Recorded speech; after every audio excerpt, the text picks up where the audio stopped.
ശ്രീനഗറിൽ എത്തിയതിനു ശേഷമുള്ള ഏറ്റവും വലിയ ടാസ്ക് എന്താന്ന് വെച്ചാൽ ഞാൻ പിന്നെ അവിടെ കുറേ കാര്യം സംസാരിച്ചപ്പോൾ അവസാനം പറഞ്ഞ് ഓക്കെ 700 ഡീല് ചെയ്യാൻ സംസാരിച്ച് അങ്ങനെ ലഗേജും കാര്യങ്ങളൊക്കെ ഞാൻ റൂമിലെത്തി. അങ്ങനെ നമ്മുടെ യാത്ര തുടരുകയാണ്. വളരെ ടയർഡ് കൂടിയിട്ടാണ് ഞാൻ ഇന്നലെ റൂമിലേക്ക് എൻ്റർ ചെയ്തത്. അങ്ങനെ നമ്മൾ ഇന്നത്തെ ദിവസം നമ്മൾ സ്റ്റാർട്ട് ചെയ്യാൻ പോവാണ്. കാശ്മീരിലോട്ട് ഞാൻ ആദ്യമായിട്ടാണ് കഴിക്കുന്നത്. ഇതിൻ്റെ കാര്യം ടേസ്റ്റ് ഒന്നുമില്ല കേട്ടോ. ഉപ്പുമില്ല, പുളിയുള്ള, മധുരമില്ല, സാധാരണ ഒരു നോർമൽ റൊട്ടി. ഇത്രയും സ്ഥലങ്ങൾ മാത്രമല്ല, കൂടാതെ ഇതിൽ മെൻഷൻ ചെയ്തിരിക്കുന്ന എല്ലാ സ്ഥലങ്ങളിലൊന്നും ഇപ്പോൾ പോയിട്ടൊരു കാര്യമില്ല. ഈ ഗസ്റ്റ് ഹൗസിൻ്റെ വീഡിയോസും കാര്യങ്ങളും ഞാൻ അടുത്ത എപ്പിസോഡ് ഡീറ്റെയിൽഡ് ചെയ്യാം കേട്ടോ. ഹലോ ഗൈസ്, കാശ്മീരിലേക്കുള്ള സോളോ ട്രിപ്പിൻ്റെ 10ാമത്തെ എപ്പിസോഡാണ് കേട്ടത്. കൂടാതെ 3ാമത്തെ ദിവസവും. കഴിഞ്ഞ എപ്പിസോഡിൽ നമ്മൾ ബനിഹാൽ റെയിൽവേ സ്റ്റേഷനിൽ നിന്ന് ശ്രീനഗറിലേക്കുള്ള യാത്രയെ കുറിച്ചിട്ടാണ് കേട്ടോ പറഞ്ഞത്. ആ യാത്രയെ കുറിച്ച് പറയുകയാണെങ്കിൽ നിങ്ങൾ ഒരിക്കലും, അതായത് നിങ്ങൾ എപ്പോഴെങ്കിലും കാശ്മീരിലേക്ക് വരികയാണെങ്കിൽ ഒരിക്കലും മിസ് ചെയ്യാൻ പാടില്ലാത്ത ഒരു ജേണിയാണ് ബനിഹാൽ റെയിൽവേ സ്റ്റേഷനിൽ നിന്ന് ശ്രീനഗറിലേക്കുള്ള യാത്ര. അതായത് ജനുവരി ഫെബ്രുവരി ആ സമയത്ത് വരികയാണെങ്കിൽ ആ ഒരു യാത്രയിൽ ഉടനീളം നിങ്ങൾക്ക് മഞ്ഞ് പുതച്ചുകൊണ്ടുള്ള കാശ്മീരിൻ്റെ ഗ്രാമഭംഗി കാണാം. കൂടാതെ ജൂൺ ജൂലൈ ഓഗസ്റ്റിലൊക്കെ വരികയാണെങ്കിൽ മുഴുവൻ പച്ച കളറിലും പിന്നെ പൂക്കളൊക്കെ ഉള്ള കാശ്മീരിൻ്റെ മറ്റൊരു മുഖം കാണാം കേട്ടോ. നമ്മളിപ്പോൾ വന്നത് ഒരു ഓഫ് സീസൺ ആയതുകൊണ്ട് തന്നെ വലിയ വ്യൂവും കാര്യങ്ങളൊന്നും കിട്ടിയില്ല. പക്ഷെങ്കിൽ നിങ്ങൾ എൻ്റെ ഫോണിൽ കണ്ടതിനേക്കാൾ കുറേ കൂടി ഭംഗിയായിരുന്നു കേട്ടോ ആ യാത്ര. പിന്നെ ഏതൊരു യാത്രയെ കുറിച്ച് പറയുകയാണെങ്കിലും ആ സ്ഥലങ്ങളെക്കാൾ കൂടുതൽ നമ്മളെ കണക്ട് ചെയ്യുക അവിടുത്തെ ആൾക്കാരാണ്. അങ്ങനെയാണ് നമ്മൾ ട്രെയിനിൽ നിന്ന് നമ്മൾ ആകാശ് ഹുസൈൻ എന്ന ഫ്രണ്ടെ കണ്ടു കേട്ടോ. അപ്പോൾ അയാളെ കണ്ടപ്പോൾ അങ്ങേരെന്ത് ചെയ്ത് എനിക്ക് എല്ലാ ഡീറ്റെയിൽസും കാശ്മീരിൽ എങ്ങനെയാണ് എക്സ്പ്ലോർ ചെയ്യേണ്ടത്, കഴിഞ്ഞ വീഡിയോ പറഞ്ഞ ഫുൾ കാര്യങ്ങളും എനിക്ക് നന്നായിട്ട് എക്സ്പ്ലെയിൻ ചെയ്തു തന്നു. അങ്ങനെ ഒരു 7 മണി 8 മണി ആ സമയത്തായപ്പോഴേക്ക് ഞാൻ ശ്രീനഗറിലെത്തി കേട്ടോ. ശ്രീനഗറിൽ എത്തിയതിനു ശേഷമുള്ള ഏറ്റവും വലിയ ടാസ്ക് എന്താന്ന് വെച്ചാൽ എൻ്റെ പ്ലാൻ അനുസരിച്ച് ദാൽഗേറ്റിൻ്റെ തൊട്ടടുത്തായിട്ട് 600-700 ആ റേഞ്ചിൽ റൂം എടുക്കുക എന്നതായിരുന്നു. അങ്ങനെ കുറേ റൂം പോയി തപ്പി. എല്ലായിടത്തും പറയുന്ന 1000-1200, കൂടാതെ ദാൽഗേറ്റിന് ഒത്തിരി അകലെത്തും. അങ്ങനെ ഞാൻ 4-5 ഹോട്ടൽ തപ്പി ശേഷം ഒരു ഓട്ടോക്കാരൻ എന്നോട് പറഞ്ഞു ഇവിടെ അടുത്തൊരു ഹോട്ടലല്ല, ഒരു ചെറിയ ഗസ്റ്റ് ഹൗസ് ഉണ്ട്. അതായത് താഴെ ആ വീട്ടുകാരെ താമസിക്കും, മേലെ നിങ്ങൾക്കായിട്ടൊരു 4-5 മുറി ഒഴിച്ചിട്ടുണ്ടാവും. അപ്പോൾ അവിടെ ഒന്ന് അന്വേഷിച്ച് നോക്കിക്കൂടെ ഇതിനോട് സംസാരിച്ച്. അങ്ങനെ ഞാൻ അവിടെ പോയി നോക്കിയപ്പോൾ റൂമും കാര്യങ്ങളൊക്കെ സെറ്റാണ്. പക്ഷെങ്കിൽ ആദ്യം അവരെന്നോട് പറഞ്ഞ രൂപ എന്ന് വെച്ചാൽ 1200 രൂപയെന്ന് പറഞ്ഞു. അപ്പോൾ ഞാൻ പറഞ്ഞു 1200 രൂപ തരാനൊന്നും പറ്റത്തില്ല. അങ്ങനെയൊക്കെ ഞാൻ എൻ്റെ സെയിം ഡയലോഗ് എപ്പോഴും വെച്ചടിക്കും കേട്ടോ. അപ്പം ഞാൻ പറഞ്ഞു ഞാൻ കേരളം തൊട്ടിട്ട് ഏറ്റവും ടോപ്പിലെ ജമ്മു കാശ്മീരിൽ ഒറ്റയ്ക്ക് വന്നതാണ്, അപ്പോൾ അതിൻ്റെ റിഡക്ഷനും കാര്യങ്ങളൊക്കെ കുറച്ച് തന്നുകൂടെ ഇത് സംസാരിക്കും. അങ്ങനെ സംസാരിച്ച് അവസാനം അവർ 1000 എത്തിട്ടോ. ഞാൻ പിന്നെ അവരോട് കുറേ കാര്യം സംസാരിച്ചപ്പോൾ അവസാനം പറഞ്ഞ് ഓക്കെ 700 ഡീല് ചെയ്യാൻ സംസാരിച്ച്. അത് നമുക്ക് വലിയൊരു കിട്ടലായിരുന്നു. അപ്പോൾ ഞാൻ പറഞ്ഞു എനിക്ക് കുറച്ച് ദിവസത്തെ പ്ലാൻ ഇവിടെ ഉണ്ട്.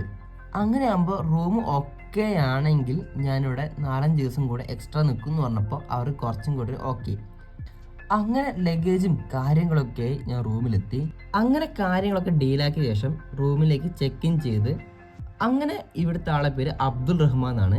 അയാളെ ഞാൻ കാണിച്ചത് കേട്ടോ. ഞാൻ ചാച്ചനാണ് അദ്ദേഹത്തെ ഇഷ്ടത്തോടെ വിളിച്ചിരുന്നത്. അങ്ങനെ ചാച്ച എനിക്ക് 2 പുതപ്പ് തന്ന്. അപ്പോൾ സമയം ഏകദേശം ഒരു 10:30 അതിനടുത്തപ്പോഴത്തേക്ക് ഞാൻ കിടന്നുറങ്ങി കേട്ടോ. ഒന്നാമത് നല്ല ടയർഡായിരുന്നു.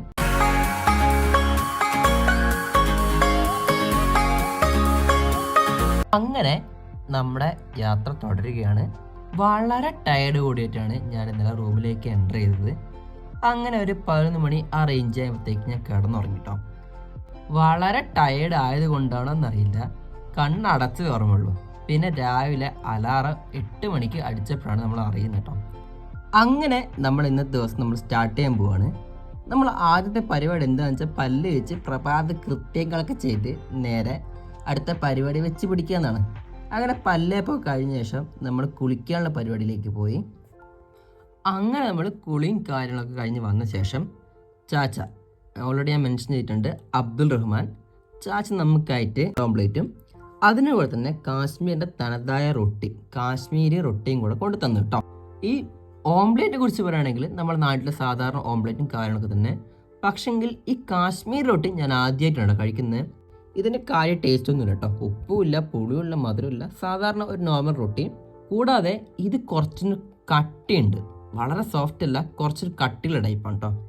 ഫുഡ് കഴിച്ച് നമ്മൾ ശേഷം പാത്രങ്ങളൊക്കെ സൈഡിൽ വെച്ച ശേഷം പിന്നെ ചാച്ച റൂമിൽ കയറി വന്ന് അപ്പം എന്നോട് ചോദിച്ച് എന്താണ് നിൻ്റെ ഇന്നത്തെ പ്ലാൻ എന്ന്.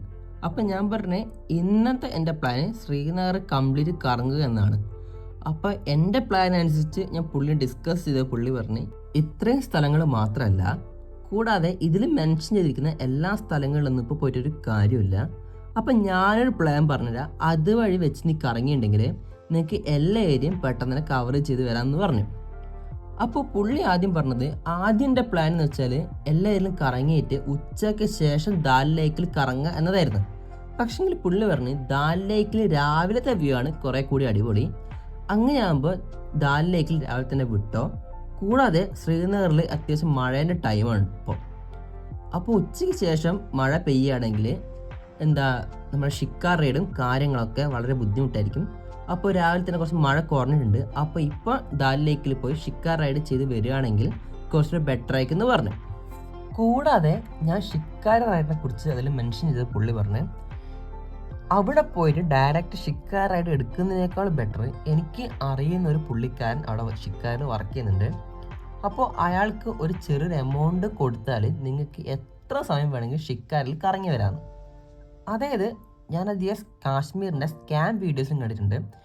നമ്മൾ ഷിക്കാരെ കയറുന്ന സമയത്ത് അവർക്ക് ഫുൾ പേയ്മെൻറ്റും കൊടുത്തു കഴിഞ്ഞാൽ 1 മണിക്കൂർ, അതായത് ഒരു റൗണ്ട് ചെറിയ റൗണ്ടൊക്കെ കഴിഞ്ഞിട്ട് അവർ കൊണ്ട് നമ്മളെ തിരിച്ച് ഇറക്കി തരും. എന്നിട്ട് പറഞ്ഞ് റൗണ്ട് കഴിഞ്ഞു എന്നുള്ളത്. അങ്ങനെ ഇരിക്കെ ഈ ചാച്ച നമ്മോട് പറഞ്ഞ് നിങ്ങൾക്ക് അങ്ങനത്തെ സ്കാമും കാര്യങ്ങളൊന്നും ഇവിടെ വരത്തില്ല, എനിക്ക് അറിയുന്ന ആളാണ്. അങ്ങനെ ഇരിക്കെ ചാച്ച പറഞ്ഞ് എനിക്ക് അയാൾ അറിയുന്നതാണ്, അത് നിങ്ങൾക്ക് എത്ര സമയം വേണമെങ്കിലും ഷിക്കാർ റൈഡിൽ കയറിക്കോ, എന്നിട്ട് ഫുൾ കറങ്ങി തിരിച്ചെത്തിയാൽ മാത്രം ഫുൾ പേയ്മെൻറ്റും കൊടുത്താൽ മതി. അപ്പം ഞാൻ ചോദിച്ചു എത്ര രൂപയ്ക്കാണ് ഉണ്ടാവുകയെന്ന്. അപ്പോൾ ചാച്ച പറഞ്ഞ 1000 രൂപയാണ് ഉണ്ടാവുകയെന്ന്. അപ്പം ഞാൻ പറഞ്ഞ് അത് കുറച്ച് കൂടുതലല്ലേ. അപ്പം എന്നോട് പറഞ്ഞ് നിങ്ങൾ ഷിക്കാരെ കയറിയിട്ട് ഫുൾ കഴിഞ്ഞ് 1000 രൂപയ്ക്ക് വെറുത്താണെങ്കിൽ മാത്രം ഫുൾ എമൗണ്ട് കൊടുത്താൽ മതി, അല്ല നിങ്ങൾക്ക് തോന്നുകയാണ് ഇത് തീരെ പോരാ, അങ്ങനെയാകുമ്പോൾ നിങ്ങൾക്ക് എത്ര എമൗണ്ട് ആണോ തോന്നുന്നത് അത് മാത്രം കൊടുത്തിട്ട് തിരിച്ച് വന്നാൽ മതി രീതിയിൽ പുള്ളി സംസാരിച്ച്. അത് കേട്ടപ്പോൾ ഞാൻ കുറച്ച് കൺവിൻസ് ആയി. അത് കഴിഞ്ഞപ്പോൾ ചാച്ചനോട് പറഞ്ഞ് എൻ്റെ കൂടെ വന്നാൽ മതി, നമുക്കതിൽ കറങ്ങിയിട്ട് ഞാൻ നിങ്ങളെ ഹെൽപ്പും കാര്യങ്ങളൊക്കെ ചെയ്തു തരാമെന്ന് പറഞ്ഞു. ആ ഷിക്കാർ റൈഡിൻ്റെ ഡീറ്റെയിൽസും കാര്യങ്ങളൊക്കെ പറഞ്ഞ ശേഷം പുള്ളി പറഞ്ഞു അതിനുശേഷം അസ്രത് ബാല്, ഗാർഡൻസ്, അങ്ങനെ കുറേ ഡിസ്കസ് ചെയ്യും കേട്ടോ. അത് നമുക്ക് വരുന്ന വീഡിയോസിൽ അതിനെക്കുറിച്ച് പറയാം. അങ്ങനെ ചാച്ചേൻ്റെ വലിയൊരു ഡിസ്കഷന് ശേഷം ഞാൻ റൂമിന് പുറത്തിറങ്ങി കേട്ടോ. കാരണം ഇന്നലെ നൈറ്റ് കയറി വന്നുകൊണ്ട് തന്നെ ചുറ്റുപാടും കാര്യങ്ങളൊന്നും കാണാൻ പറ്റിയില്ല. അങ്ങനെ നമ്മൾ ആ ഗസ്റ്റ് ഹൗസിൻ്റെ പുറത്തിറങ്ങി. ഈ ഗസ്റ്റ് ഹൗസിൻ്റെ വീഡിയോസും കാര്യങ്ങളും ഞാൻ അടുത്ത എപ്പിസോഡിൽ ഡീറ്റെയിൽഡ് ചെയ്യാം കേട്ടോ. അപ്പം നമ്മുടെ ഇന്നത്തെ ടാർഗറ്റ് ശ്രീനഗർ ഫുൾ കറങ്ങുക. അതിൽ ആദ്യത്തെ ടാർഗറ്റ് ഷിക്കാർ റൈഡ്. അപ്പോൾ നമ്മൾ ഷിക്കാർ റൈഡിലേക്ക് കയറാൻ വേണ്ടിയിട്ടാണ് പോയിക്കൊണ്ടിരിക്കുന്നത്. അപ്പോൾ ഞാൻ ബാഗും കാര്യങ്ങളൊക്കെ പാക്ക് ചെയ്ത് ഷിക്കാരേക്ക് പോവാണ്.